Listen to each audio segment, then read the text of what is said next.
ಲಿಂಗಸುಗೂರು ತಾಲೂಕಿನ ಸ್ಥಳೀಯ ಶ್ರೀ ವಿಜಯ ಮಾಂತೇಶ್ವರ ಮಠದಲ್ಲಿ ಗೌರ್ ಬಂಜಾರ ನೌಕರರ ಬಳಗದ ವತಿಯಿಂದ ಜಿಲ್ಲಾ ಮತ್ತು ಲಿಂಗಸುಗೂರು ತಾಲೂಕಿನ ಸಂಯುಕ್ತ ಆಶ್ರಯದಲ್ಲಿ 4ನೇ ಜಿಲ್ಲಾ ಸಮಾವೇಶದ ಅಂಗವಾಗಿ ಪ್ರತಿಭಾವಂತ ವಿದ್ಯಾರ್ಥಿನಿಯರಿಗೆ ಹಾಗೂ ಪ್ರತಿಭಾವಂತ ಸಾಧಕರಿಗೆ ಸನ್ಮಾನ ಕಾರ್ಯಕ್ರಮ ಹಮ್ಮಿಕೊಳ್ಳಲಾಗಿತ್ತು.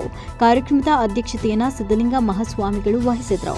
ಕಾರ್ಯಕ್ರಮದ ಉದ್ಘಾಟಕರಾಗಿ ಪಂಚಾಯತ್ ರಾಜ್ ಮತ್ತು ಗ್ರಾಮೀಣಾಭಿವೃದ್ಧಿ ಇಲಾಖೆಯ ಕೆಎಎಸ್ ನಿರ್ದೇಶಕರಾದ ಅಮರೇಶ್ ನಾಯಕ್ ಮಾತನಾಡಿ, ಶೈಕ್ಷಣಿಕವಾಗಿ, ಆರ್ಥಿಕವಾಗಿ, ಧಾರ್ಮಿಕವಾಗಿ, ಸಾಮಾಜಿಕವಾಗಿ ಪ್ರಗತಿ ಪಥದತ್ತ ಸಾಗುತ್ತಿರುವ ಅತ್ಯುನ್ನತಿಯ ಜನಾಂಗದವರಾಗಿ ಜನಜಾಗೃತಿ ಹೊಂದುತ್ತಿರುವ ಸಮಾಜವು ಸುಧಾರಣೆ ಕಾಣುತ್ತಾ ಸಾಕಷ್ಟು ಅರಿವು ಪಡೆಯುತ್ತಾ ಸಂಸ್ಕೃತಿ ಆಚರಣೆಯ ಮೂಲಕ ಅಭಿವೃದ್ಧಿ ಪಥದ ಮಾರ್ಗದರ್ಶನದಲ್ಲಿ ಮಾದರಿಯಾಗಿ ಸಂತರು ಶರಣರು ಬಂದಿದ್ದಾರೆ ಅಂತ ತಿಳಿಸಿದರು.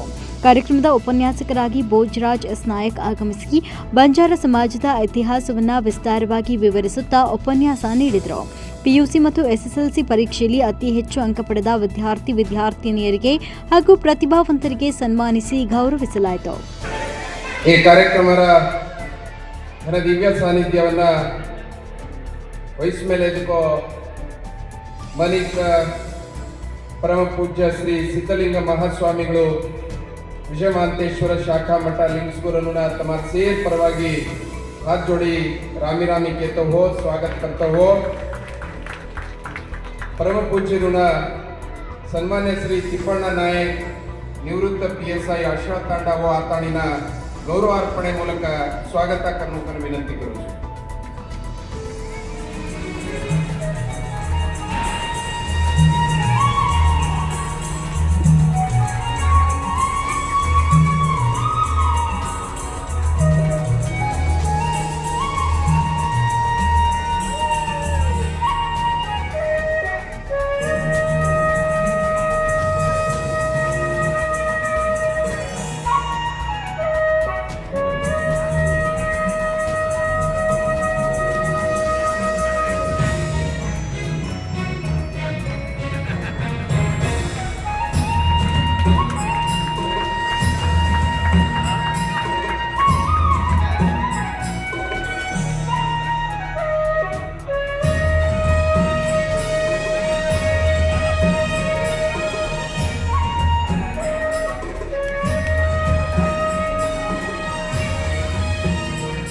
ವರದಿ ಬಿಡಿ ಲಮಾಣಿಕರ್, ರಾಯಚೂರು.